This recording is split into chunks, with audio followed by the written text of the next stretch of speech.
Good morning, students. Today we will continue our next topic in chapter 14, which is respiration in higher plants.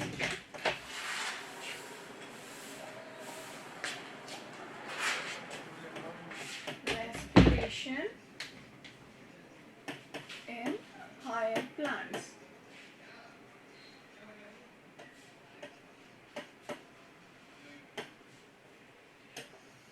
Okay, so in this chapter we had completed two cycles. First is a line diagram glycolysis जो कि cytoplasm में होता है, and second is Krebs cycle tricarboxylic acid cycle जो कहाँ होता है आपके माइटोकॉन्ड्रिया में. अब देखो ये जो हमारा है क्रैब साइकिल, इसके अंदर हमें कंप्लीट ऑक्सीडेशन करवाना है, एनर्जी लेनी है. लेकिन इस ऑक्सीडेशन में समटाइम्स क्या होता है, इलेक्ट्रॉन्स जो होते हैं वो रिलीज होते हैं. तो अब उन इलेक्ट्रॉन को गेन करने के लिए क्या होता है, एक सिस्टम स्टार्ट होता है जिसे हम कहते हैं इलेक्ट्रॉन ट्रांसपोर्ट सिस्टम या इलेक्ट्रॉन ट्रांसपोर्ट चेन, जिसके अंदर जो इलेक्ट्रॉन गेन करेगा वो तो रिड्यूस हो जाता है और जो फिर इलेक्ट्रॉन रिलीज करता है वो ऑक्सीडाइज हो जाता है. तो इस तरीके से इस सिस्टम के अंदर एक रिएक्शन का ऑल्टरनेट फॉर्म क्रिएट होने लग जाता है. Oxidation reduction, reduction oxidation, reduction oxidation. इस तरीके से इसको ही जैसे एक रिड्यूस्ड हुआ दूसरा ऑक्सीडाइज्ड हुआ, फिर रिक्रिएट करो, रिड्यूस हुआ ऑक्सीडाइज्ड हुआ, रिड्यूस हुआ ऑक्सीडाइज्ड हुआ. तो इस तरीके से कंप्लीट सीक्वेंस जो है वो स्टार्ट होने लग जाती है. अब हमने देखा है कि ग्लाइकोलाइसिस का प्लेस होता है साइटोप्लाज्म, क्रैब्स साइकिल का होता है माइटोकॉन्ड्रिया, और इसका जो हम आज ईटीएस पढ़ेंगे उसका भी प्लेस होता है इनर माइटोकॉन्ड्रियल मेम्ब्रेन. ठीक है. अब इसके अंदर करना क्या है, हमने क्यों हम इलेक्ट्रॉन का ट्रांसपोर्टेशन कर रहे हैं या फिर हम क्या करेंगे इसके अंदर. सो आपको याद हो तो क्रैब साइकिल के अंदर हमें दो एनर्जी फॉर्म मिलती है, एक तो NADH2, एक FADH2. हम बार बार कह रहे हैं कि NADH2 is equal to 3 ATP, FADH2 is equal to 2 ATP, है ना. तो अब हम NADH2 और FADH2 को हम क्या करेंगे, ऑक्सीडाइज्ड करेंगे और ATP बनाएंगे. तो इनके अंदर इलेक्ट्रॉन्स जो है वो रिलीज होंगे. तो एक पूरा लंबा चेन है. जैसे ये NADH2 है, ये अपने आप को ऑक्सीडाइज कर रहा है तो इसके कुछ इलेक्ट्रॉन, अब वो डोनर कौन है, एक्सेप्टर कौन है, किसने किसको दिया, कहाँ ATP बनी, किस तरीके से बनी, वो सारा इलेक्ट्रॉन ट्रांसपोर्ट सिस्टम के अंदर आ जाता है. तो इस सिस्टम के अंदर आपको ये पता चल जाएगा कि किस तरीके से NADH2 जो होता है 3 ATP देता है और किस तरीके से FADH2 जो होता है वो 2 ATP देता है. ठीक है. तो हम स्टार्ट कर रहे हैं ETS, जिसे हम क्या कहते हैं, electron transport system. Electron transport system कहाँ प्रेजेंट होता है ये, it occurs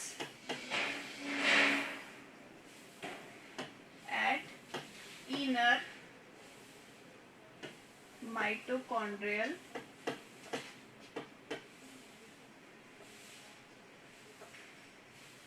membrane. Mitochondrial membrane में होता है. क्या क्या होता है इसके अंदर, oxidation and reduction,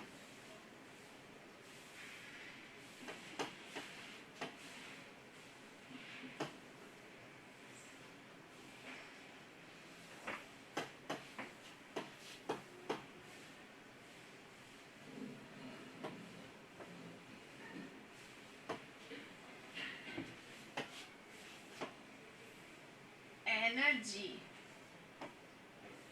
in the form of NADH2 and FADH2 will oxidize to form ATP.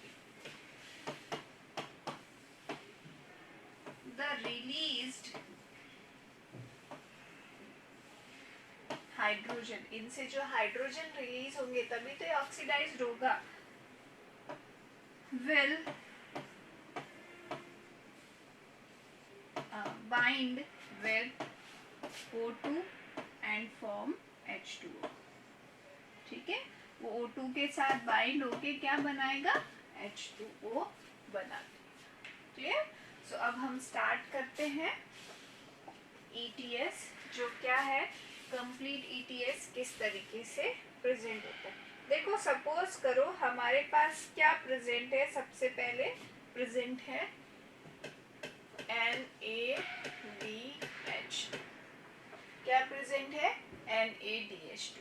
NaDH2 किसके अंदर ऑक्सीडाइज्ड होता है, ये ऑक्सीडाइज्ड होता है NaD पॉजिटिव के अंदर। ठीक है, अब इसने क्या रिलीज किए, इसने एक तो अपने 2 हाइड्रोजन जो है वो रिलीज कर दिए 2H+, और वो प्रोटॉन्स के फॉर्म में रिलीज होंगे, और 2 ही इलेक्ट्रॉन जो है वो इसने रिलीज किए। अब यहाँ पे आप देखेंगे इसको लेने वाला कौन है, एक्सेप्टर कौन सा होता है, सबसे प्राइमरी एक्सेप्टर वो होता है फेरिटीन मोनोन्यूक्लियोटाइड। ठीक है, ये प्रेजेंट है, जो जब ये FMN 2 हाइड्रोजन ले लेगा तो ये किसके अंदर कन्वर्ट हो जाएगा, FMNH2 के अंदर। ठीक है, और फिर वापस ये इसके अंदर ऑक्सीडाइज्ड हो जाएगा। तो ये रिएक्शन कौन सी हो गई आपकी, ये रिएक्शन आपकी होती है रिडक्शन, और जब वापस ये अपनी प्रॉपर स्टेज के अंदर आ जाता है तो वो होता है ऑक्सीडेशन। और आप देखेंगे कि यहाँ पे जो है एक ATP फॉर्मेशन होता है।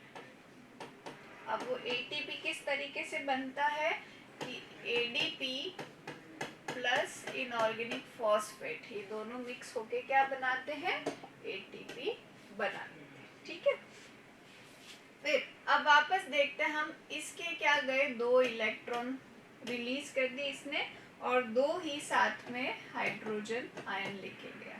अब इसको एक्सेप्ट किसने किया, यहाँ पे आपके प्रेजेंट होता है कोएंजाइम Q, ठीक है, या फिर ये H2 में कन्वर्ट हो जाता है, और H2 जो है वापस आपके कन्वर्ट होता है COQ के अंदर इस तरह से, या फिर हम COQ को यूबिक्विनोन भी लिख सकते हैं, इसे हम यूबिक्विनोन के नाम से भी जानते हैं। ठीक है, तो ये आप देखिए ऑक्सीडेशन रिडक्शन हो गया। फिर वापस ये जैसे ही इसके अंदर ऑक्सीडाइज्ड होता है, इसने क्या किया, अपने 2 इलेक्ट्रॉन रिलीज कर दिए है ना, और साथ में 2 ही हाइड्रोजन। अब वो 2 इलेक्ट्रॉन जो होता है वो कौन लेता है, यहाँ पे आयरन प्रेजेंट होता है 2+ की फॉर्म में, और जैसे वो इलेक्ट्रॉन लेगा तो आयरन 3+ की फॉर्म में कन्वर्ट हो जाता है। और ये यहाँ पे ये जो आयरन कॉम्प्लेक्स है ये प्रेजेंट होता है साइटोक्रोम B के अंदर, there is a cytochrome B। Now again there is a release of 2 electron and 2 hydrogen in which there is a presence of cytochrome C1। cytochrome C1 present है यहाँ पे, और इसके अंदर अब आप देखेंगे कि Fe2+ कन्वर्ट हो जाएगा Fe3+ के अंदर। ठीक है, और साइटोक्रोम B और साइटोक्रोम C1 के बीच में पहला जो है, दूसरा जो है वो ATP बनता है, यहाँ पे ये बन गया ATP, किससे बना, ADP प्लस इनऑर्गेनिक फॉस्फेट से। ठीक है, नाउ देखो अब मेरे पास प्रॉपर इतना लंबा जो है स्क्रीन नहीं है, इसलिए मैं इसके आगे वाली रिएक्शन अब कुछ यहाँ पे लिखूंगी। अब आप देखिए साइटोक्रोम C1 जो है वो अपने इलेक्ट्रॉन्स जो है वो किसको देता है, C1, it will transfer to cytochrome cytochrome C को ट्रांसफर कर देता है। ठीक है, यहाँ पे Fe2+ और ये Fe3+ में कन्वर्ट हो गया।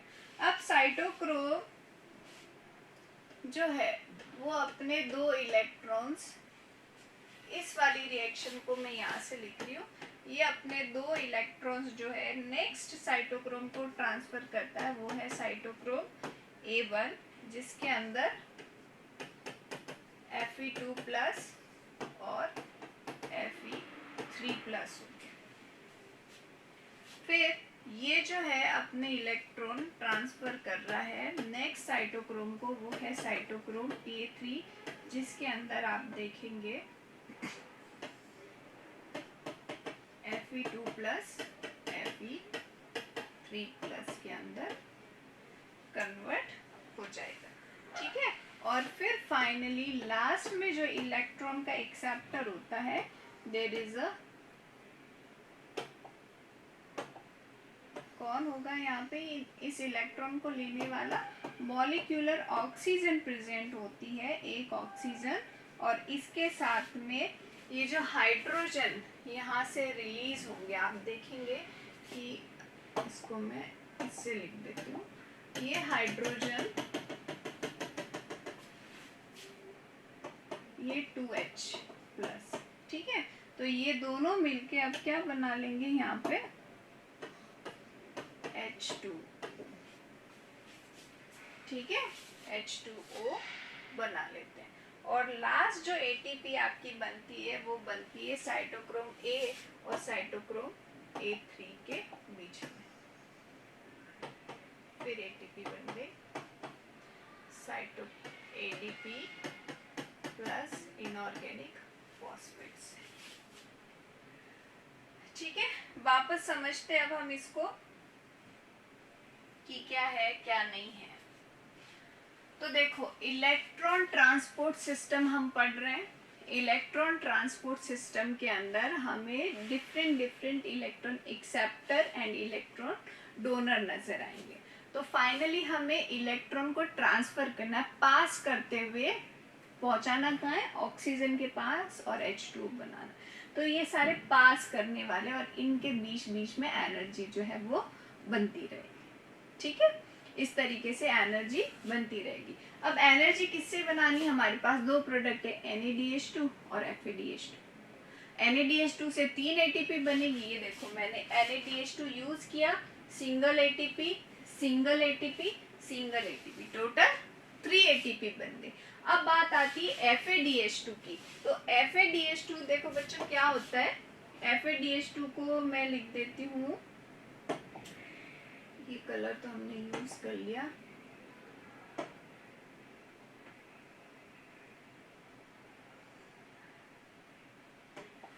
इससे लिख देती हूँ। यहाँ पे FADH2 जो है वो कन्वर्ट किस पे होगा, FAD के अंदर, और वो यहाँ पे अगर हम FADH2 की बात मान रहे तो वो इस तरीके से अपने हाइड्रोजन यहाँ पे ट्रांसफर करेगा। लेकिन फिलहाल हम बात कर लेते हैं इस सिस्टम की। अगेन देखिए, सबसे पहले हमारे पास क्या प्रेजेंट है, NADH2। NADH2 किसके अंदर ऑक्सीडाइज्ड हुआ, NAD के अंदर ऑक्सीडाइज्ड हुआ, तो इसके 2 हाइड्रोजन और 2 इलेक्ट्रॉन रिलीज हुए। किसने एक्सेप्ट किया, FMN ने। ठीक है, किसको दिया, FMNH2 को, मतलब ये FMN जो है इसके अंदर रिड्यूस्ड हो गया।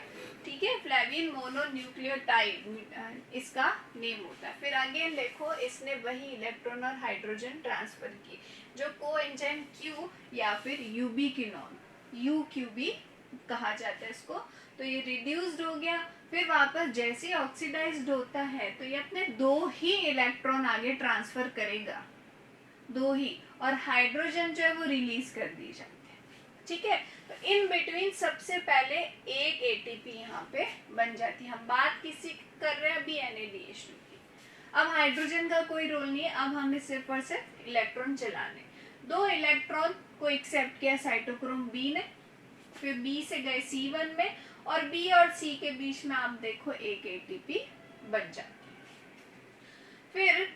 कौन से गए, सी के अंदर, है ना। सी ने किसको ट्रांसफर किए, इलेक्ट्रॉन A1 को, ए ने किसको ट्रांसफर किए, A3 को, और A1 और A3 के अंदर तीसरी एटीपी बन गई। तो इस तरीके से NaDH2 हमें 3 एटीपी देता है। अब बात करते हैं FADH2। तो FADH2 तो यहाँ तक आ ही नहीं रहा। FADH2 कहाँ से शुरू हो रहा है, यहाँ से। इसका ऑक्सीडेशन कहाँ से शुरू हो रहा है, यूबिक्विनॉन से या कोएंजाइम Q से। तो इसने अपने 2 इलेक्ट्रॉन 2 हाइड्रोजन इसको दे दिए।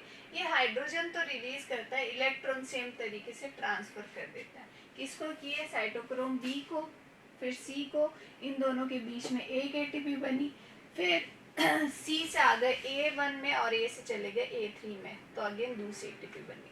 तो अगर हम FADH2 से पढ़ते हैं तो ये 2 एटीपी बना रहा है, एक एटीपी 2 एटीपी। इसलिए हमने क्या सीखा था पहले, FADH2 is equal to 2 ATP and NaDH2 is equal to 3 ATP।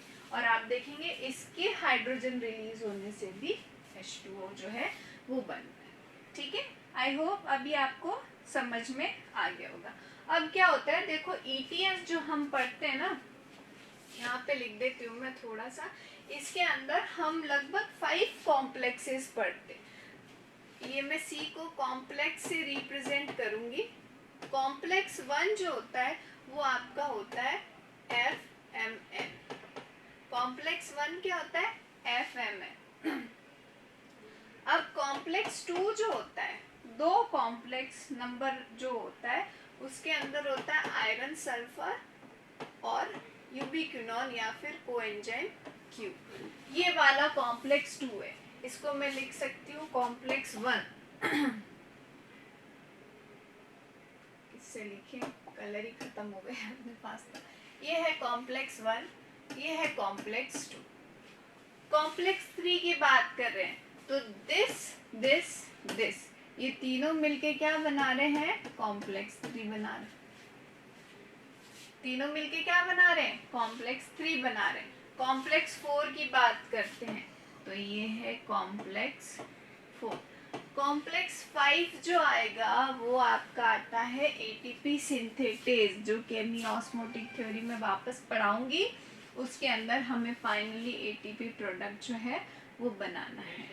तो एटीपी सिंथेटेज जो होता है F0 और F1 पार्टिकल से मिलके कॉम्प्लेक्स 5 बनता है और फाइनली एटीपी जो है वो बन जाती है।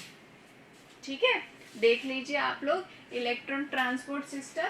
मैं वापस लिख देती हूँ कॉम्प्लेक्सेस के नाम, हम नेक्स्ट स्लाइड पे ही ले लेते हैं।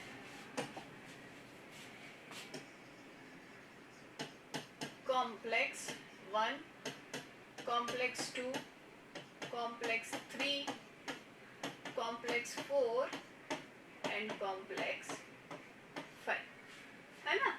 कॉम्प्लेक्स 1 के अंदर क्या आता है, FMN। क्या आता है, FMN, और इसका नाम क्या है, फ्लेविन मोनोन्यूक्लियोटाइड। मैं लिख देती हूँ, it is a flavin mononucleotide.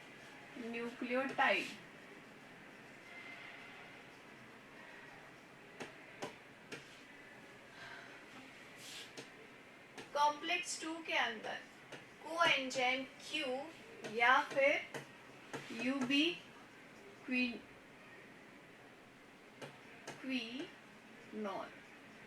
ठीक है, या फिर यूबिक्विनॉन, UQ भी बोल सकते हैं हम इसको। कॉम्प्लेक्स 3 के अंदर क्या है, cytochrome B, C1 and C।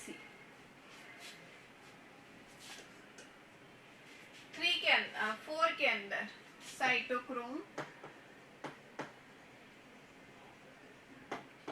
A1 and A3 और 5 ATP सिंथेटेज।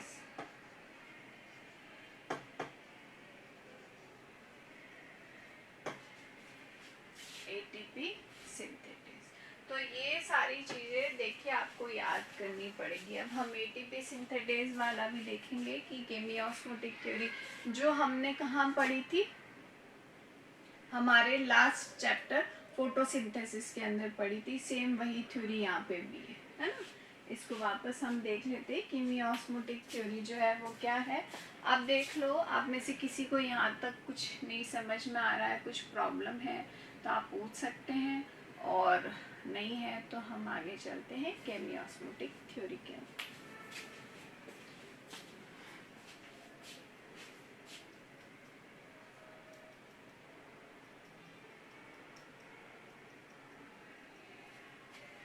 ठीक है, नहीं है प्रॉब्लम, आगे चलते हैं।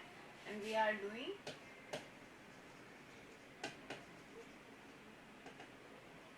Osmotic theory. किसने प्रपोज की थी? पीटर मिशेल ने प्रपोज की थी, है ना। पीटर मिशेल ने ये थ्योरी जो है प्रपोज की थी। इसके अंदर करना क्या है, हमें एटीपी ही बनाना है। We will form ATP. तो मैं आपको एक डायग्राम बना के बता रही हूँ। जैसे ये माइटोकॉन्ड्रिया है ना, ये इसकी इनर मेम्ब्रेन्स होती है, ठीक है। ये इनर मेम्ब्रेन है, ये मैट्रिक्स है। तो हम इसको कैसे लेंगे, जैसे सपोज कर रहे हैं ये एक स्पेस बना रही हूं मैं, दिस इज द, थोड़ा इरेज कर देते, अच्छा नहीं बना।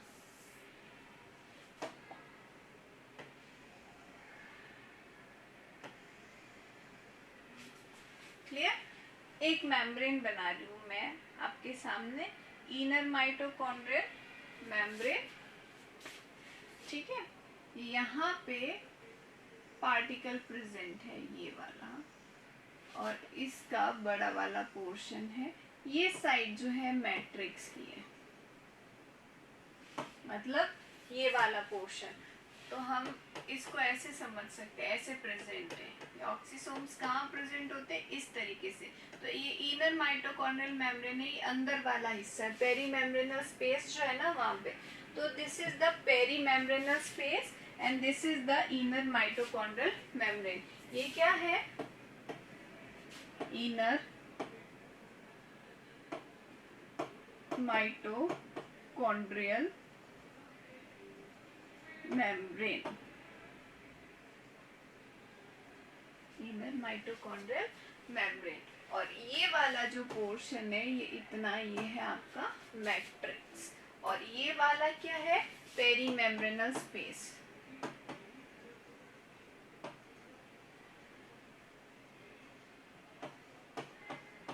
पेरी मेम्ब्रेनल स्पेस, ये है peri membranal space. So right now we have F0 particle and this is the F1 particle, है ना। अब यहाँ पे आपको याद हो तो क्या प्रेजेंट होता है? हाइड्रोजन आयन जो है वो आपको बहुत ज्यादा देखने को मिलेगी मैट्रिक्स के अंदर, ठीक है। हाइड्रोजन आयन मैट्रिक्स के अंदर ज्यादा हो जाते हैं, जिस तरीके से हमने क्या कहा वहां देखा था, कहाँ पर जो केमियोस्मोटिक थ्योरी हमने फोटोसिंथेसिस में पढ़ी थी, हमने प्रोटॉन ग्रेडियंट वहाँ भी ज़्यादा बना लिए थे। तो मैट्रिक्स के अंदर हाइड्रोजन आयन जो है वो ज़्यादा हो जाते हैं। मैट्रिक्स के अंदर कैसे ज़्यादा हो गए? क्रैब्स साइकिल चल रहा है यहाँ पे, यहीं पे जो हम कह रहे हैं कि NaDH2 का ब्रेकडाउन होगा तो वो H जो है यहाँ ज़्यादा रिलीज हो गए मैट्रिक्स के अंदर।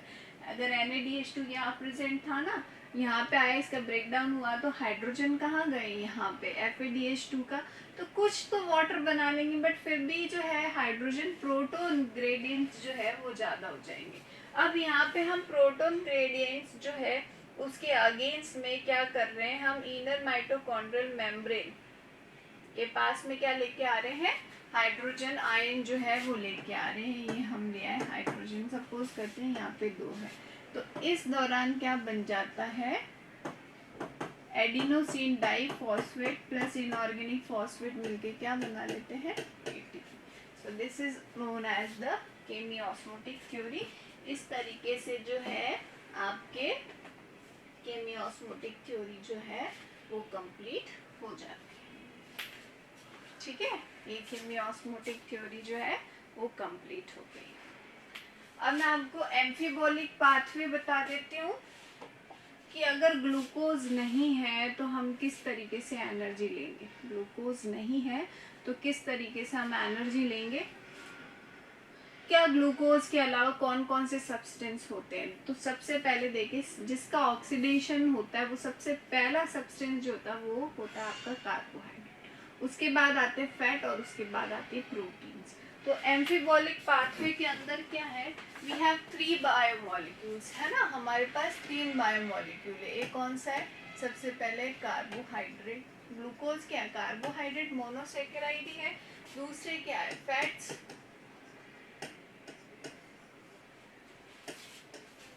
और तीसरे क्या है, प्रोटीन्स। ये रहे प्रोटीन्स, ये किस में कन्वर्ट होता है, ग्लूकोज के अंदर। तो ग्लूकोज को हम लेके चलते हैं आगे। ग्लूकोज का क्या होता है, ग्लाइकोलाइसिस हो रहा है और क्या बन जाता है, पायरुविक एसिड। पूरा ही लिख देती हूँ, पायरुविक एसिड, पी अभी फिर बोलोगे आप क्या लिख दिया है, पायरुविक एसिड क्या बन गया, पायरुविक एसिड बन गया, है ना। ग्लाइकोलाइसिस से क्या बन रहा है, पायरुविक एसिड ही बन रहा है। प्रोटीन, प्रोटीन किस में कन्वर्ट होते हैं, अमीनो एसिड्स के अंदर, ये अमीनो एसिड में कन्वर्ट हो गए। अब अमीनो एसिड क्या करता है, ये भी पायरुविक एसिड में ही कन्वर्ट होता है। और पायरुविक एसिड किस में कन्वर्ट होता है, एसिटाइल कोएंजाइम ए के अंदर, ये एसिटाइल कोएंजाइम ए बन गया। और एसिटाइल कोएंजाइम कहाँ चला जाता है, क्रेब्स साइकिल में, ये क्रेब्स साइकिल चल रहा है, जिससे एक तो H2O बनता है और एक क्या बनता है, CO2 बनता है, ठीक है ना। तो अमीनो एसिड किसके अंदर कन्वर्ट होंगे, डायरेक्ट पायरुविक एसिड के अंदर। फैट्स की बात करते हैं तो फैट फैटी एसिड और ग्लिसरॉल के बने होते हैं, fatty acid plus glycerol, fatty acid plus glycerol इसके बने हुए। अब ये किस में कन्वर्ट होता है, ये आपके कन्वर्ट होता है di hydroxy acetone phosphate, di, जो हमने ग्लाइकोलाइसिस में पढ़ा था, डाई हाइड्रोक्सी एसीटोन फॉस्फेट, इसके अंदर फेट के अंदर कन्वर्ट हो गया DHAP, जो कहाँ इसका मिड प्रोडक्ट होता है। और फिर पायरुविक एसिड बन गया और आपके ये कन्वर्ट हो गया। अब देखो ये डाई हाइड्रोक्सी एसीटोन फॉस्फेट जो है ना, ये ग्लिसरॉल जल्दी बनाता है, फैटी एसिड नहीं बनाता। ये ग्लिसरॉल जो है वो डाई हाइड्रोक्सी एसीटोन फॉस्फेट में कन्वर्ट हो जाता है। और फैटी एसिड जो रहता है आपका वो किस में, वो बना देता है आपका डायरेक्ट एसिटाइल कोएंजाइम। तो कुछ भी मिले हमें ऑक्सीडेशन तो हो ही जाएगा। तो आपने देखा होगा हम खाना नहीं खाते हैं, हम पतले होने लग जाते हैं, क्यों, क्योंकि हमारी जो फैट्स होती है वो ऑक्सीडाइज्ड होना शुरू हो गई in the form of dieting जो हम करते हैं। तो इससे एनर्जी मिल जाती है, क्योंकि कार्बोहाइड्रेट के एब्सेंस में क्या यूज़ हो रहा है, फैट यूज़ हो रहा है। फैट से एनर्जी मिल गई, आपकी फैट कम हो गई। सो दिस इज क्या है, ये amphibolic pathway, this is known as amphibolic pathway.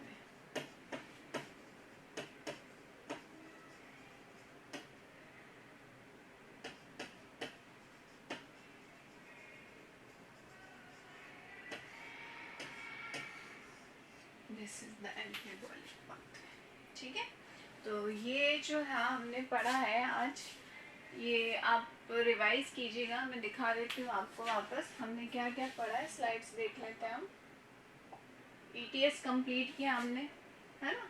Electron transport system कहाँ होता है, इनर माइटोकॉन्ड्रियल मेम्ब्रेन में है, कितने कॉम्प्लेक्सेस इसके अंदर यूज हो रहे हैं और किस तरीके से जो है इलेक्ट्रॉन ट्रांसफर हो रहा है। ये हमने कहा 5 कॉम्प्लेक्स है, 5th कॉम्प्लेक्स जो है ना ये वाला कॉम्प्लेक्स है।